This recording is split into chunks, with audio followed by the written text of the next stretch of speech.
What's your phone strategy? Even what do you do with your phone? How do you try and manage? It's a big topic on the podcast and in my articles. What's your phone strategy actually, and what's your ideal phone strategy? Yeah, so I've got all the protections up there. I have this app called Brick. I really love it. It's a little device. It's an NFC, and when you tap it, your all your social media, all your browsing goes away, and you can't use it until you tap it again. Just having that little NFC device out of sight, out of mind, is very helpful for me. Staying off my phone, and it tracks how much time you stay off your phone, so you kind of like gamify it. Um, but I put my phone away anytime a kid is talking to me. I mean, there's this whole thing where these 3 and 4 year olds, if they're at a party, they're walking around and they're going to see a lot of this, and they're not going to see people's faces. And so I use my phone as little as possible, and I try to not doom scroll. Big time, big time. Two last questions, Terry. Bringing this back to fulfillment, cinching up this knot here. Where does your sense of fulfillment actually come from? Is it winning? Is it passing a bill? Is it flipping a race? Is it something deeper? Where does your personal sense of fulfillment come from? Man, I love winning. I hate losing. Losing sucks. It hurts so bad. I've lost a lot in my life, and I still have never gotten used to it. Um, I I guess my fulfillment comes from God and my family.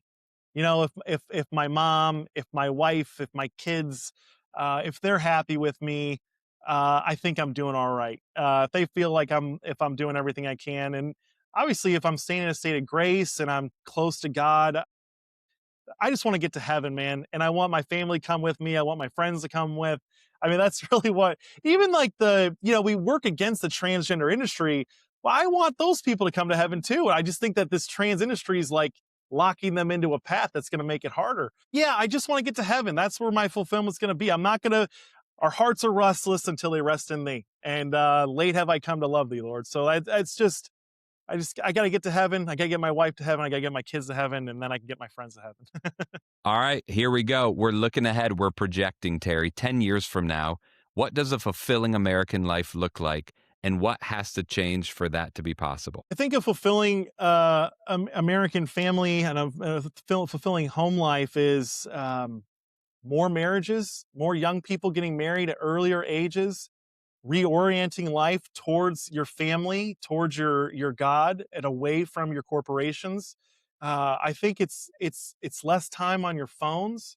I think it's more time together at parties and dinners, and it's just more personal relationships, right? And I think that all this technology has been a total nightmare for physical in-person relationships with people, and we need to get back to that. But I think we need to fix the housing situation. I think young people are priced out of housing.